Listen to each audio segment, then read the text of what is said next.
Controlled Chaos here. I have Dave Georgeson with us, one of the developers of Stars Reach. How are you doing today, Dave? Good. How are you? I'm doing really good. So I got some questions for you, and I want to start off by asking you some questions about your history in the video game industry, things like what games you worked on. And the first one is, what was the first video game that got you going into this industry? The first computer game that I worked on was the very first D&D games ever made for the computer. So the Pools of Radiance series with SSI. I was an external designer. They would give us a 286 and give us some random monsters in a place and tell us to go off and make adventures. It was fun. Oh, wow. And how did you end up getting that job? I had run a tabletop strategy game company called 7th Street Games. We made a giant robot combat game called Mecha, and then a couple of other add-on games, Combat and Starship, that we were working on. I just happened to be in a position where I had a friend who was an artist at a company, and he told me about the opportunity, and I was like, oh, heck yeah, I want to do that. And so I signed up for that. And then the combination of the tabletop game company and the experience I had with the D&D games allowed me to land my first director job at Domark before it became IDOS. Oh, the good old days of the 286. That was the start of when I got into video games. So my next question is what games did you work on after that? Let's see. After that, after Domark, I went to Activision and worked on the Mech 2 series. So the Mech Warrior 2 Mercenaries and Mech Warrior 2 of the 3FX versions and things like that. And then I wandered off. Let's see, where did I go after Activision? There's a couple of companies I'm just not going to mention. But I've had some really good experiences. I got to run the Dynamics team to make Tribes 2. And then after Tribes 2, I went to SOE for the first time to build the first PlanetSide, the world's first MMO FPS, arguably. One that ruined my life and other FPSs just because of how big the battles are, and Epic just makes everything else feel smaller in comparison. I just can't go back to other FPSs. It was truly epic making that game because, I mean, before PlanetSide came out, there was, I think the biggest game you could play was 32 players. And maybe 64, but I think it was 32. And then all of a sudden we went from that to having tens of thousands of people in the same combats trying to take over continents and everything. And the difference between those games was astronomical. And if I hadn't done Tribes 2, there's no way we could have done PlanetSide.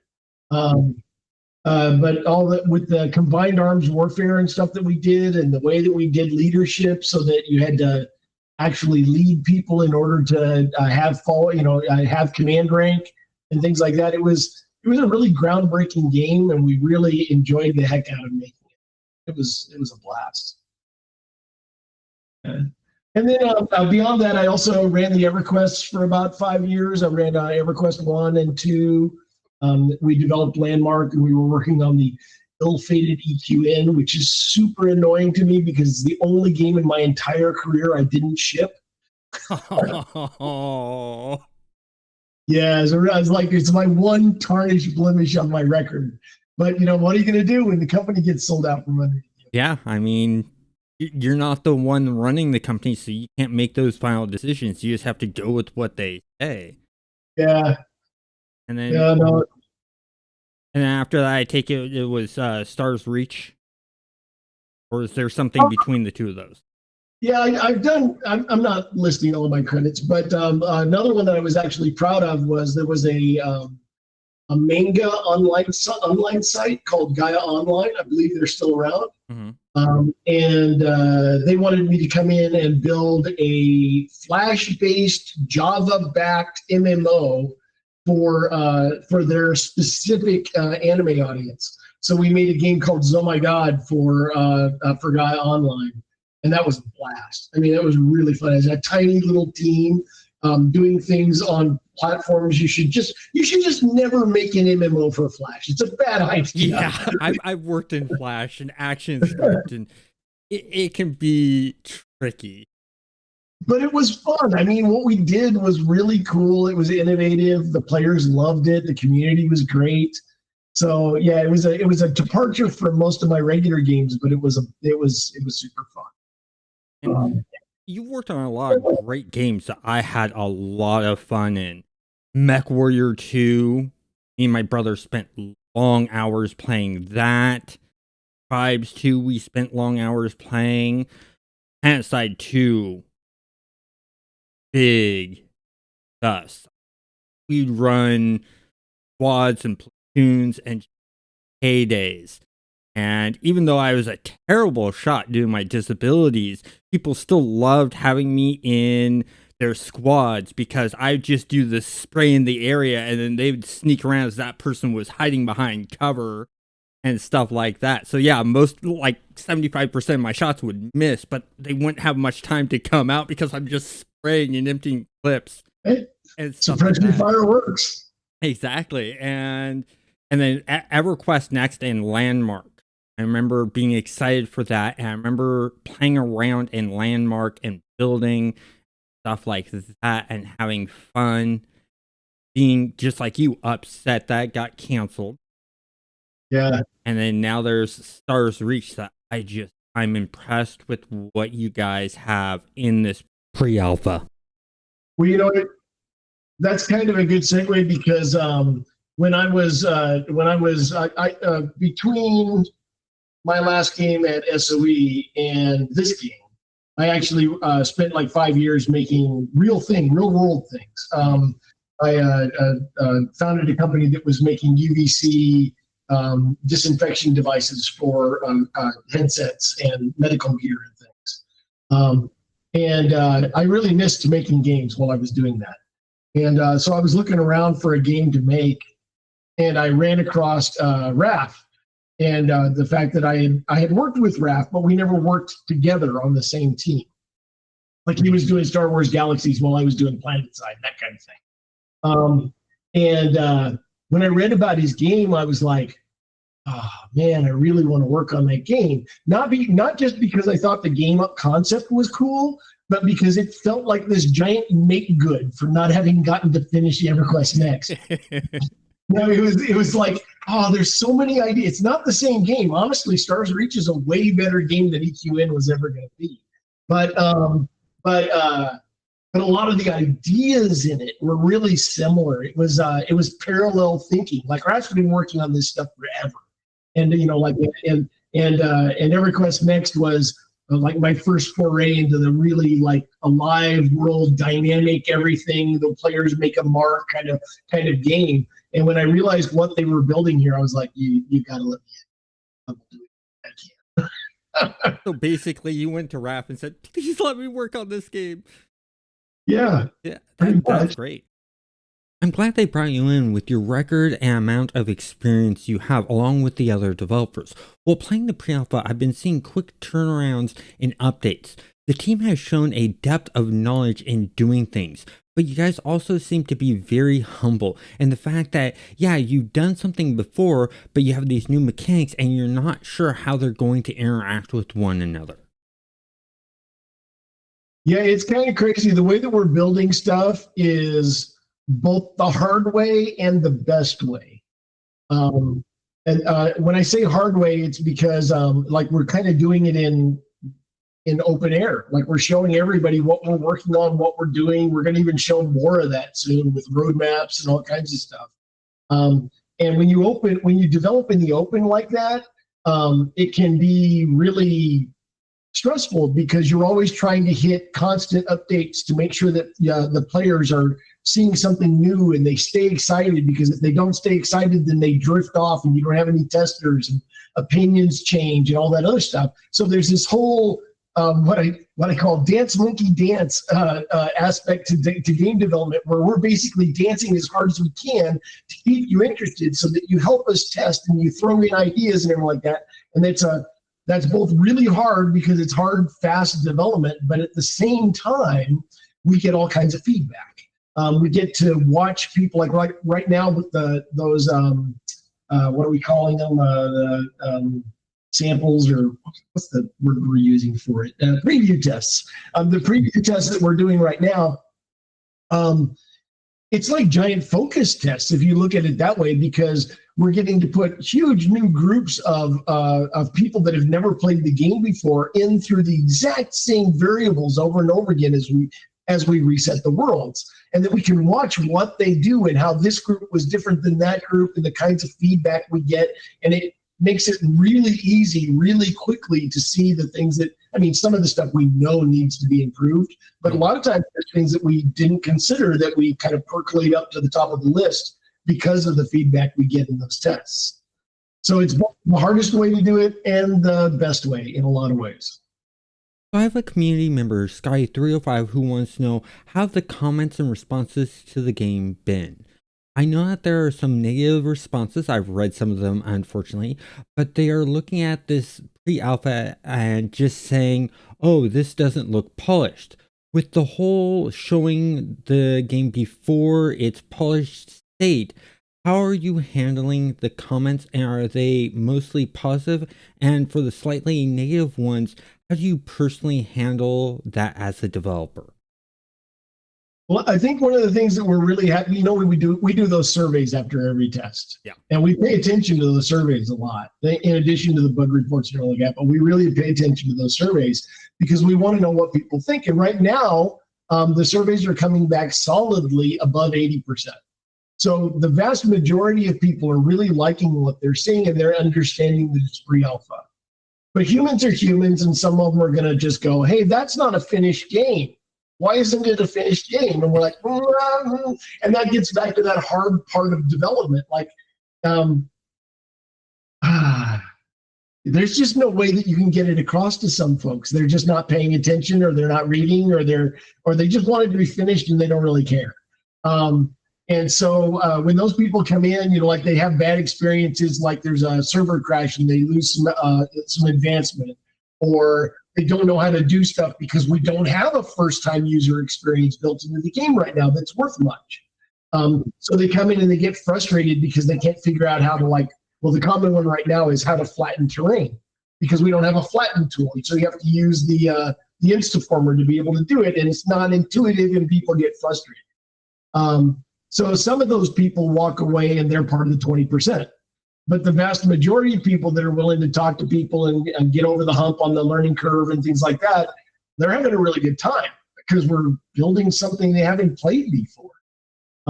So as long as we can keep spinning the dream and showing progress, which again is that hard part, but as long as we're showing progress and giving people hope that, the thing that we promise is actually really going to happen, then I think that the attitudes stay really positive. So in order to be able to ask some of the right questions, what is your title at Playable Worlds? Game director. So you will receive the creative direction of the game and manage things overall, make sure things get done. Yep. So you handle multiple facets of the game. What I want to know is, what's your favorite part of game development to work on? Art side? Is it coding side? I have worked on design since I started. So I have been, for a lot of games, this one's an exception because Raph has done so much of the macro design. Basically, the relationship between Raph and I is Raph comes up with these big ideas. He knows exactly what the game is going to be, or wants it to be, but he's busy. He's a really busy guy, and he can't handle all the details. So what I do is I interpret his design and figure out how to get it implemented and work with the team, and then he and I work back and forth to make sure it's actually in keeping with his vision. So in a way, I'm both producer and part director on this project. So I'm working with Raph a lot on that stuff. It's definitely his vision. But because of the responsibilities I have, if something is bad, it's still my fault. We know who to blame now. And I'm hoping there's not much to blame on, because I've been playing the game for months now. And, I'm happy to be in the test, but I'm also sad because there's times where I'm just like, I want to go into Star Reach and do some fun stuff. I want to go build. I want to go mine. And I gotta give it to you guys, the mining in that game is just something I've never seen in an MMO, or much in even a single player. The fact that you have to scan for the object, that's been done, No Man's Sky does it, stuff like that. Sure. But that you have it underground and you have to dig underground to get to it. And that there's the hazards of not just the creatures, but, the chance that you could accidentally dig into sand and it can fall on you and, bury your character. Or once you guys get the water stuff in to where you're actually drowning, you need to swim, you could drown yourself, you could burn yourself with lava. You have all these other risks just going for that material you're looking for, whether it be a rare metal or gems that you need to build something, is actually really fun. And I love that. I remember one test I did, and the first time I got to really sort of see it was when you were in the test and you dug in and you found this big area of a gold mine. You actually made a gold mine or a mining shaft there. I went in, took a look. I'm like, oh, this is cool. I got to try this myself later on, see if I can find one. Each test, I'm literally like, okay, I want to dig, I want to find one, I want to see what I experience and what happens. And the fact that some of these people are digging around, they'll actually hit where the lakes are, and the lake ends up draining out. That's just the fact that you're trying to do something and you accidentally end up affecting the world in ways you don't expect is really cool, fun, and that's permanent. How long Yeah, did it take you guys to get that kind of mechanics working? a long time. I mean, credit where credit's due. That whole simulation aspect of the game is purely Raph's brainstorm. I've seen the original napkin notes. He's been tinkering with it for a long time. The moment-to-moment gameplay, I can take some credit for. I mean, we did a little bit of experimentation back when with Landmark, but the sim itself is multiple people working for years to be able to do all this stuff at a performant level. I mean, when I first got here, geez, it's been a while now. When I first got here, some of this stuff worked, but the performance was god awful. I mean, it was a once every 15 or 20 seconds kind of update, and it's gotten better and better and better over time. We're to the point now where we're just doing internal experiments right now with a massive overhaul on the adhesion values between the materials. So, you were talking about how when you're mining, like dirt can fall in on you. Well, everything has an adhesion value. So as you go through, some things are really robust, like quartzite and most of the metals and everything like that. You can dig under them and they won't cave in at all. But a lot of the stones and everything, the farther you dig in underneath them, the more that they'll start to cave. So that it's going to add a lot more interest or interesting aspect to the gameplay when you're mining, because you'll need to occasionally say like shore up your tunnel to keep it from collapsing as you go forward, and that will be very different than what you've experienced in other games. Yeah. I mean, it already has that different feel. Like I said, I don't like mining, but I love mining in this. So much so that when I make my character, one of his main focus is going to be that mineral. Because it's so fun and different from other mining games. I'm not walking up, seeing this ore node, and then taking a pickaxe to it, and that's all I'm doing. I was just like, okay, I have to do this so I can craft. And in most games, I'm like, wait, why am I crafting this stuff when I go out and I can find it somewhere else. Your guys' game is built on players making everything that other players will need. And I find that really nice because I love that in Star Wars Galaxy. One of the other things that's new that I really like is, anything new to this game, new for this game, you haven't played it in other places, is the chronophasing and the stuff that we can do with the refinery.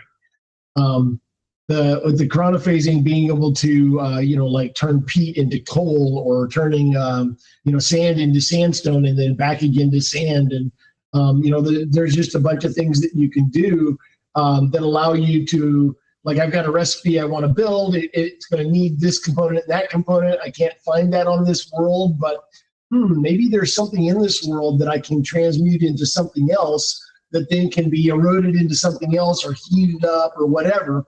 And then all of a sudden you're able to make things that you didn't think you could make on that particular world. And that adds a lot of gameplay, especially not just from the discovery point of view, but like when you play No Man's Sky or something like that, you need platinum. You need to go find platinum. There is no other way to get platinum. But in our game, if you can find the things that lithify into platinum, or you can heat something that can be then transmuted in some other way to platinum, or you can refine, I don't know. I wish I had this stuff memorized, but pitch blend or something like that, you can change that into a different material. It adds a lot of what we call elder game. Like the more you play, the more you learn. And it adds a lot of variability for crafters as they decide what they want to actually use for the recipes based on the quality values and stuff that are of that resource that you made. Yeah. That was convoluted. I hope it made sense. And I like those. And I remember when I do the chrono phasing and trying to find certain materials and stuff like that, and only chrono phase so much. But when you guys put in the refining, I was like, okay, I need a tier 4 metal, but it was so late in, everyone finding all the materials, I couldn't find tier 4. So I actually started using that refining and taking a tier 1 metal and working it up to the tier 4 was really, really nice. But, that's only happening because the gameplay area we have right now is so small. But true. The other thing I like is that like last playtest, I wanted to go and need to get glass for the building I was going to make. I wanted to make some windows and stuff like that. And I thought to myself, okay, I could use the refiner, or I could use, the terrain manipulator and, heat up some sand and do that. But that's just sort of boring. Instead, I'm going to go over, I'm going to harass those ball hogs that shoot fireballs, and the fireballs that miss and hit the sand will turn it into glass. The fact that creatures also affect the world is interesting. Who was it that came up with the idea to do that? Oh, well, that's kind of organic. It's basically once you have the idea that the world can be changed, well, you're not a very good game designer if you don't start figuring out, how far can I push this? What can we do with this system? How can we make it better and better? So a lot of that stuff has been incremental over time, and I couldn't tell you who thought of it first. But probably Raph. Yeah, we've messed around. We had it turned off for a long time because it was really harsh when we first started it. We experimented with it early on, but it wasn't until the sim became more performant and stuff. There's still things that we need to do. There's a bunch of improvement we need to do for creature pathing so they can find their way out of holes, because right now it's way too easy to just melt something under a creature and then it sits there and fries. But we'll give them like jump capabilities, and some of them will get to fly out of situations, and they'll be able to deal with that stuff going forward. But yeah, there was no way we were only going to give that to the players, and we barely kind of scratched the surface on that stuff. Right now, the creatures mostly melt stuff, freeze stuff, and we just added in the electrification effect, so that you kind of get stunned and held in place while you're being electrified. But there's more coming. There's a lot more coming. Okay, now question I have about the electrification: does the character jiggle around when being electrocuted? Yeah. Because I play CA Heroes. Oh And yeah. I always loved my first character was an electric blaster. I just loved the character sitting there and doing this little dance, not able to move. Makes me laugh every time.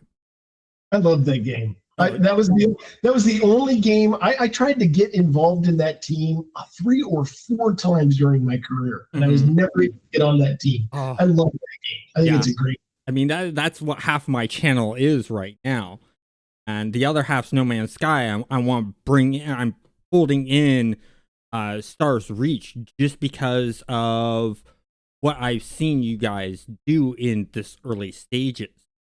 Coming from game development myself, I don't judge on the graphics in early stage. I judge on the gameplay mechanics that you guys have built and how fun they are. And I like the gameplay mechanics you guys have built. The fact that you guys go, okay, is this fun? Yes, okay, keep it this way, maybe adjust it, tweak it. But then if something's not fun, you pull it away and you re-examine the gameplay mechanics.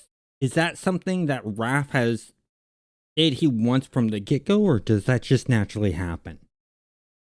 Naturally evolved. Raph and I are good.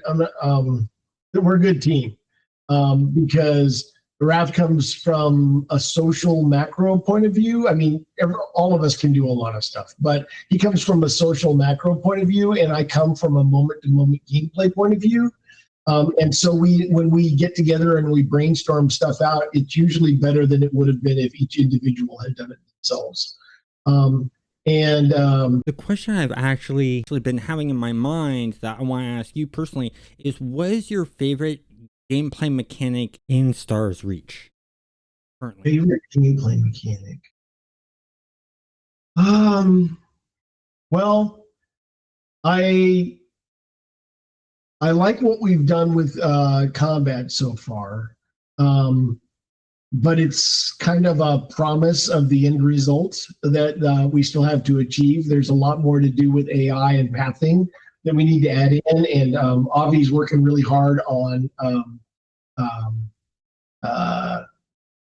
predictive handling of the projectiles so that it acts right, basically, instead of looking like it lags behind like it does right now. But I think that the fundamental stuff, the stuff that I'm most appreciative of in the game, is the stuff that's not really showing yet, which is the fact that everything is going to revolve around a player economy. That is something that I have always wanted to do in an MMO, and it's just I've never had the opportunity to be able to push it. But I think it's going to make this game fundamentally different than almost every other MMO that anybody's played, with the exception of, say, like Galaxies. Yeah. But the idea that there isn't an NPC where you're going to go get missions and kill rats to get loot, and you're going to just trade that stuff up. You've got to interact either with stores or with players to be able to buy things that other people have created, or create them yourself. And the whole process of making stuff that's really, I mean, there's kind of two basic kinds of things that you craft. There's a basic crafted element, which is kind of the crafting that's in the game right now. You put in some resources, you decide what the quality is, what the aspects of that are. You push the button, it makes a thing. Now you have that thing and you can use it. But there's another level of that, which is artisan crafting, where you take that and there's luck push factors that you can do in order to be able to try to make something even better than it could be with basic crafting. And those it requires a lot of thinking to be able to figure out exactly what you want to get. Because remember, you don't get experience for just cranking stuff out. In this game, you get experience for being useful to other players. So when crafting comes around, yeah, you might get some small amount of XP for cranking stuff out, but the bulk of your crafting XP comes from having other people using your stuff. So when somebody uses the weapon that you make, you're getting a trickle of XP from them using that thing. So it behooves you to make things that the market actually wants. So the game of crafting and buying and selling and everything like that is not just making things and putting them out there and hoping somebody buys it. It's actually thinking about the market and thinking about what people actually want to use, and then being able to create something that is attractive to players so that they buy it and then they use it for a long period. And the more successful that you are at that, the more XP that you'll accumulate. And that goes the same with like leadership. You get XP when people follow you, not for just, killing stuff or something like that. You have to actually be useful to other players. That's true of civil engineering. That's true of a lot of different things. So that is a fundamentally different way of approaching an MMO economy. And I think it's the thing that even if people don't put any thought into it, it's still going to affect deeply their moment-to-moment experience as they go through the game. You're somebody that loves combat. Great. Did you know that there are certain things in combat that you can get that you can only get through combat? Well, the crackers know, and they're going to start putting up player missions saying, I need these things in order to be able to make these really cool artisan crafted items. So you have a secondary outlet for a reason for doing what you're doing, because then you can trade that to the crafters in exchange for either items or credits and be able to, keep going like that. PvP will have it, exploration will have it, collections, like a xenobotany and everything like that will have aspects like that. So the whole massive economy is all interconnected. Everybody needs everything, but they need everybody else in a way that does not require you to have to talk to another human being. Because some people like that. Some people love interacting with other players, and other players just don't. Yeah. But you still need them to need each other, and that makes a better game. Yeah, exactly. And some examples I have that I've seen in games that you in the past and other games, like for instance in PlanetSide, rezzing people, healing people, it gave you that flow of XP as you were healing them.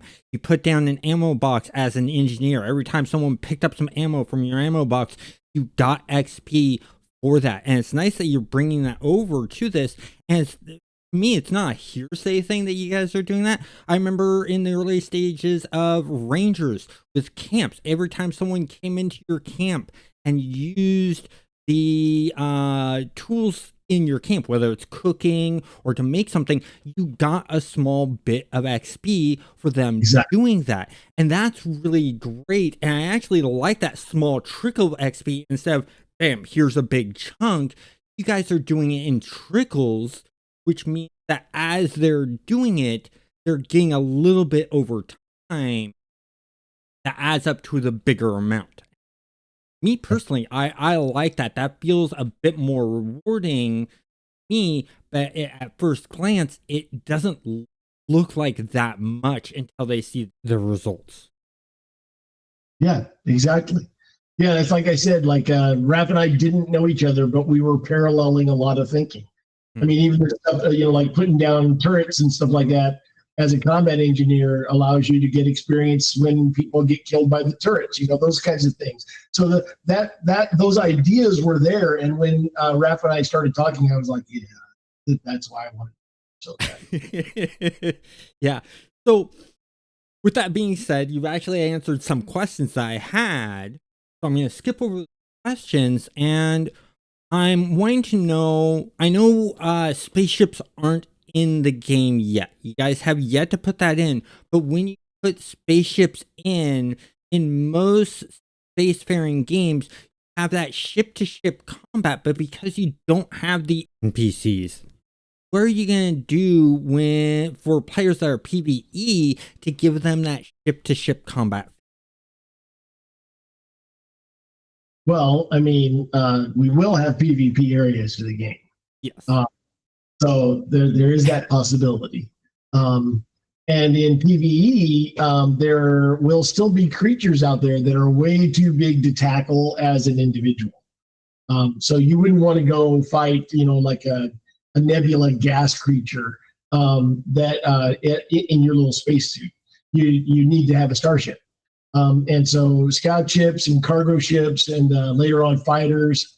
And then, I mean, someday the holy grail is multi-crew starships and stuff, but I'm not going to talk about that yet. But you know, to start with, you're going out there and let's say you need a special kind of gas that's in a cloud in space. Well, you can outfit your starship with ram scoops and be able to dive through the clouds and scoop up gas. But there are creatures that live in the clouds and they really don't like having their gas cloud disturbed. So now all of a sudden you end up in a combat in the middle of an area where you can't see very well at all. And so, yeah, the experiences when you're playing in Starship will parallel what you can do as an individual. But you should, you know, they go faster. They have bigger weapons. They have different systems. There's a lot to it. So yeah, I think it'll feel really good when we're done.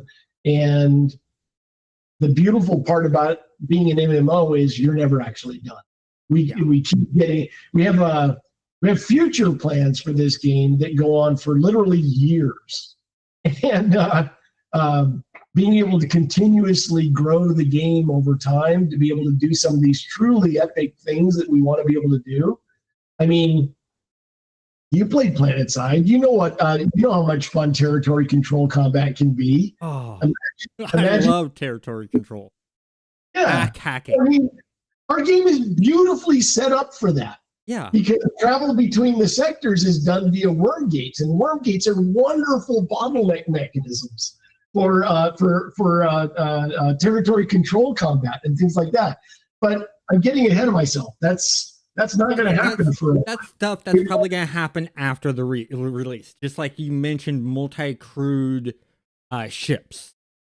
And that's something in No Man's Sky. I'm like, I'd love to see multi-crewed ships. I'd love to see a little bit more multiplayer interaction of other players. Well, I mean, No Man's Sky it's not an MMO. No, it's not. But it has that multiplayer capability in there. But there's nothing really sort of pulling people to working together, just sort of like MMOs do. EverQuest, you have to group up to be able to take on mobs that were white or yellow, unless you were some rare class like a necromancer, a mage, or something like that, or you did kiting or fear kiting. But even in this game, I remember grouping up with people and working with people even in the early stages of Star's Reach, working and helping out on Bean City and helping people build things. And we're just building, and the community interaction, even at this early stages, is all about helping one another out. I've only seen that in very few games. City of Heroes has that. Star Wars Galaxies was big on that, and people reaching out to one another and helping one another out, you know, and that lowers that level of toxic player base that you actually have, because you have those players out there that want to help one another out. And I feel that that's the direction that Stars will go. And I'm pretty sure that's what you guys are hoping for too. Am I right? Yeah, no, absolutely. I mean, Landmark showed me how creative people can be and how they can work together in large groups to make amazing things. But they did not have the mechanisms and the design. That game didn't have the mechanisms and the design that Stars Reach has.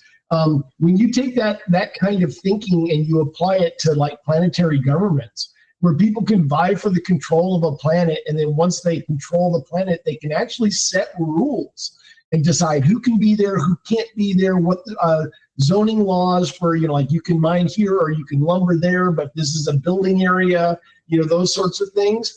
Then what you have is a situation that you haven't had before, where you can build your own version of paradise or hell, whatever you want, on a planet, and still interact with a full MMO universe outside of that planet. So you can buy and trade and get things that you need for your development, and be able to grow it under full control as a planetary government or participate in a planetary government, because not everybody wants to run one. I mean, it's kind of like the difference between running a guild or a mega guild and just participating in one. Some people just don't want that level of headache, but some people thrive on that challenge. And giving them the opportunity to do that, we should see some really, really cool stuff. I'm really excited for that, because it's taking being a politician in Star Wars Galaxies of a city and putting it towards a whole planet. Yeah. Now, with talking about planets, one thing that's been on my mind is I know that you guys are using zoning technology. They're going to be, so there's going to be loading times between landing on the planet and going to space. And with being on the planet, are you just stuck in that one little area, or will you be connecting places together, sort of like EverQuest does when you go from Firaj to West Commons and stuff like that? Will that be happening, or is it just that one area? Okay, lore explanation first. The servitors don't trust us. And they're limiting us to a little postage stamp on a world because we have not yet proven that we can take care of a world. And left to their own devices, players don't. they don't tend to take care of worlds. But there are mechanisms that we'll be adding soon where there's we're going to come up with a better word for this, but we've been internally calling it a planetary health bar. But it's actually a collection of meters that let you see like what the world was when it was pristine before players started touching it, and what it is now. And that can get worse or it can get better depending on whether you want to make it into a mining ball of just mined out mess, or whether you want to turn it into a Garden of Eden. And it's up to you to do that. But the servitors are watching, and the more that the worlds get torn up, the more unhappy that they get. So there are reasons for what I'm getting to your question, I swear. The servitors, if creatures get too endangered, if mines start to strip mine all the stuff out of the world and like that, they don't like that. Every world is part of what they call the garden, which we call kind of the Milky Way, right? That's this part of the galaxy, it's our galaxy. And the worlds have been terraformed for our pleasure. And so we're now doing those things, but we wrecked our home worlds and we're being kind of let out on a short leash, which is why we have these small areas that we play in right now. Now they won't be this small. Right now it's a 1K by 1K map, which is small. But when we launch, they'll be 4K by 4K, which is 16 times bigger than what we have right now, which is a sizable chunk of land.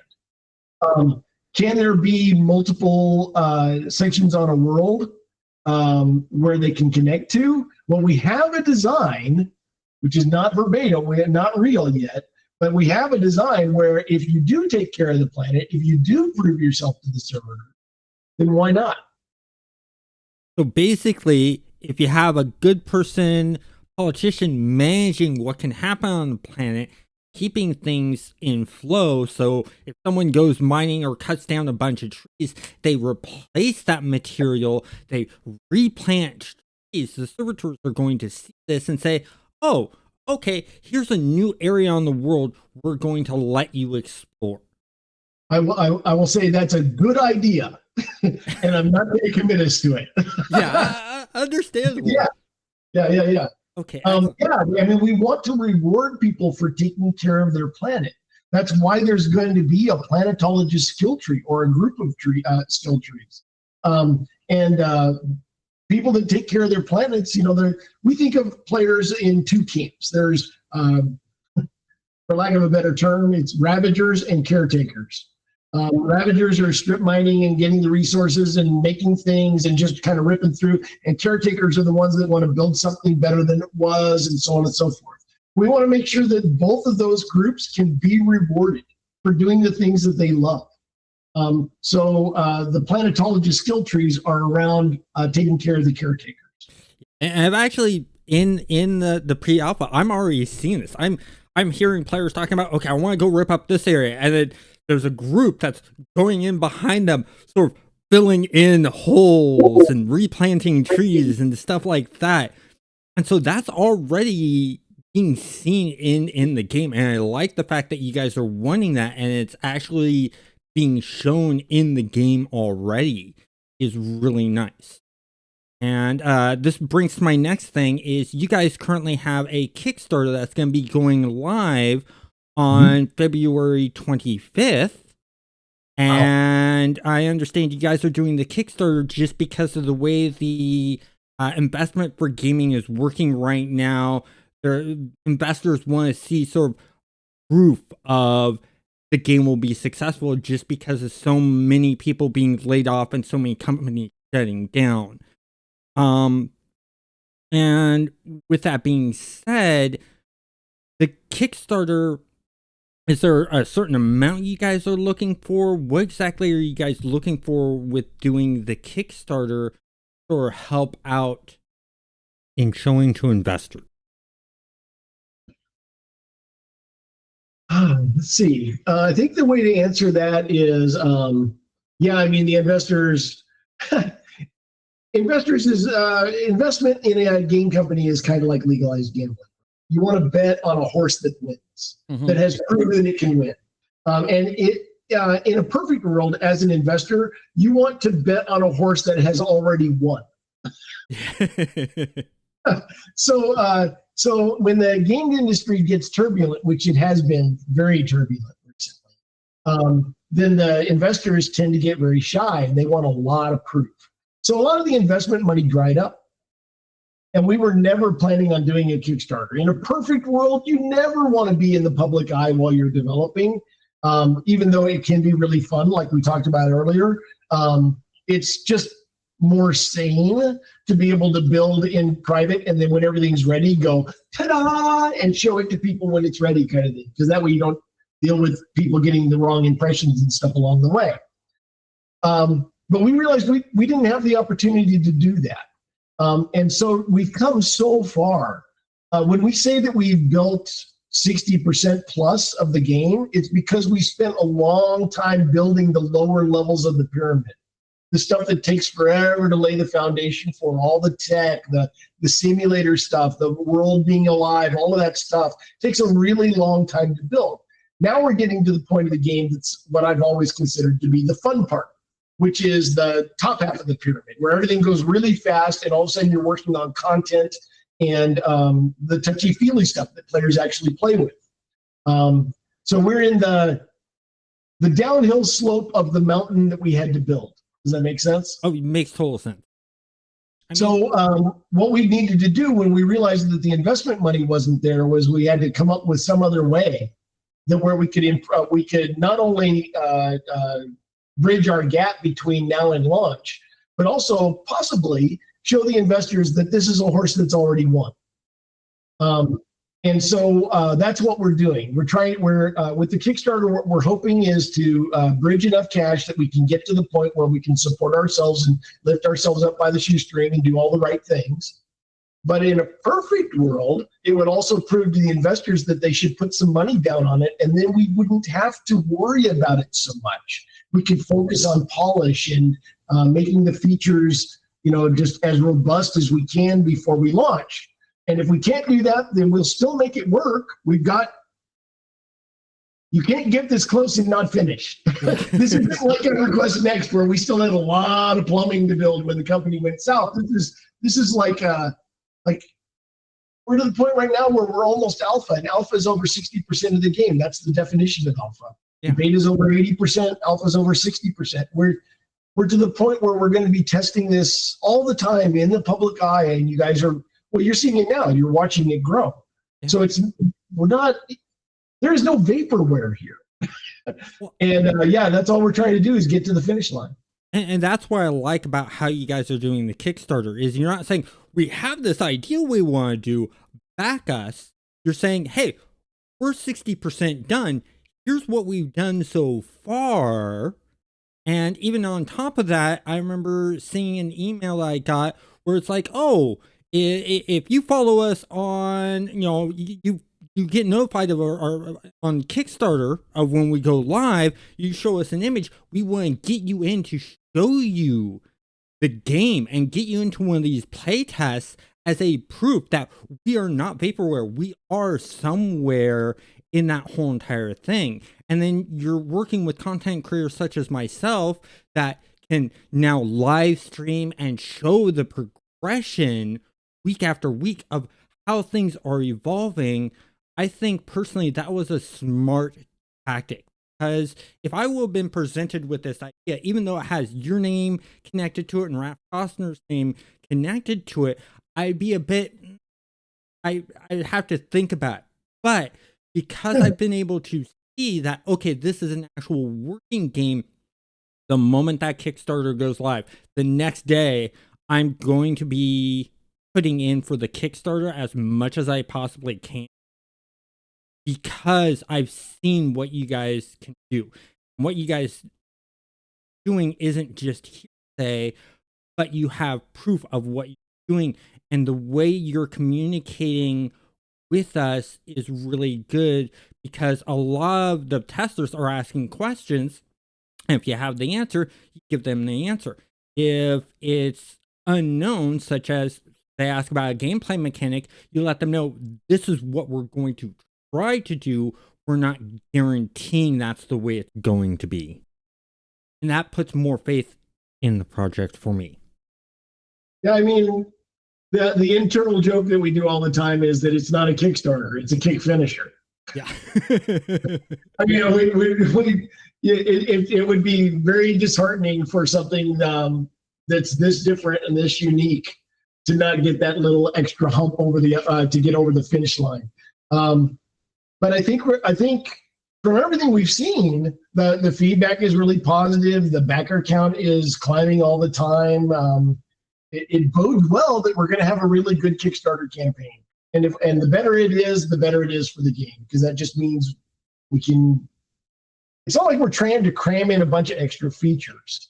We have a pretty hard list of exactly what needs to get done in the game, and we know how long it's going to take to get that done. We just need to be able to pay our people for that duration. That's really that's the thing. And the fact that you guys are doing everything you can to make sure that this gets across the finish line is nice. It reminds me of sort of like what Pantheon Rise of the Fallen did. They did a Kickstarter. It failed. Did they stop there? No. They went with, crowdfunding on their own website, and now they're in early access and things like that, and have proof. And when they did their Kickstarter, it was just a concept idea. It wasn't where you guys are at. Right. I mean, that's the way most Kickstarters are. Yeah. And, the fact that, you guys have been working on this for like over the last 5 years. Yeah. And gotten a lot done, because I know PlanetSide probably took longer than that. EverQuest, it was like, 10 years for EverQuest? You know what? I don't know the answer to that. I do know that PlanetSide would surprise you.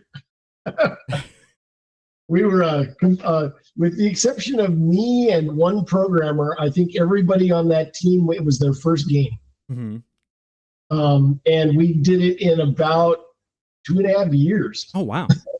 Okay, yeah, it was really, I know really game development, it can take a long time to make these games. And they don't look pretty until you get near the end and you're sort of in the beta phases. That's when the polishing starts happening. Everything before then is testing out gameplay mechanics, adding gameplay mechanics, making sure everything works well together and doesn't break what you're trying to do. Yeah, MMOs are crazy hard to make. Yeah. It's like, I mean, it's, like when you make a Doom style shooter kind of thing, you're making a single game. You're making it for one kind of player, and you're making it as good as it possibly can be.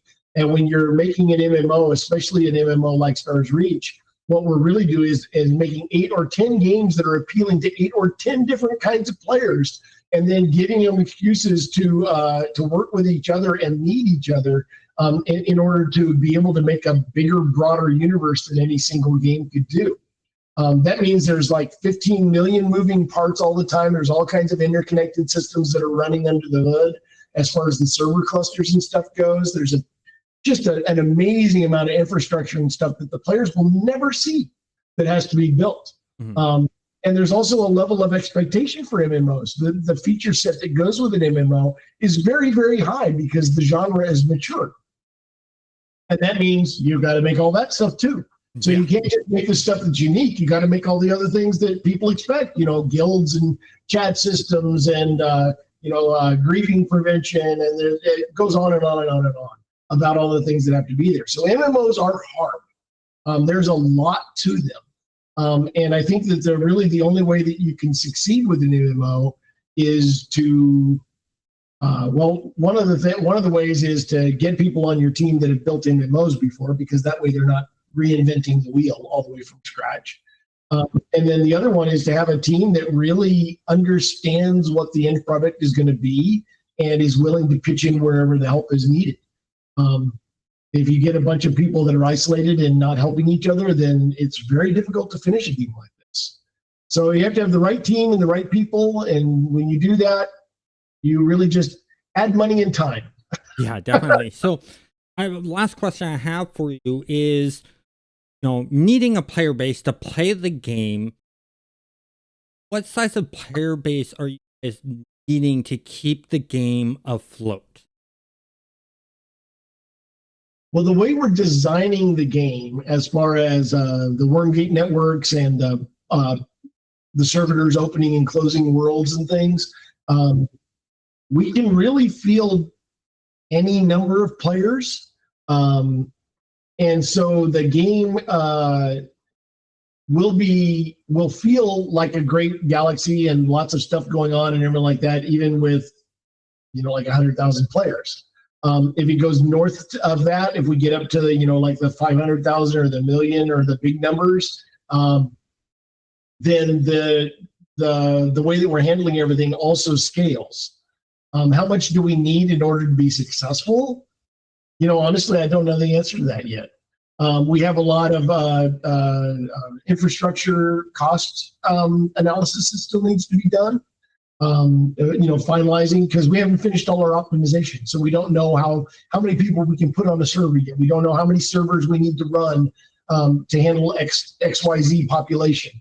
Those kinds of questions need to be answered still. But the micro model of it works, and in theory, it scales very well. So we have some numbers, but they're not final, and I'm not comfortable. They probably won't be final until you're actually into beta and doing the polishing phases. Then you'll actually have the gameplay mechanics. You'll have a better understanding how many people can be on a server, how many servers you're going to need, all that kind of thing. Yeah.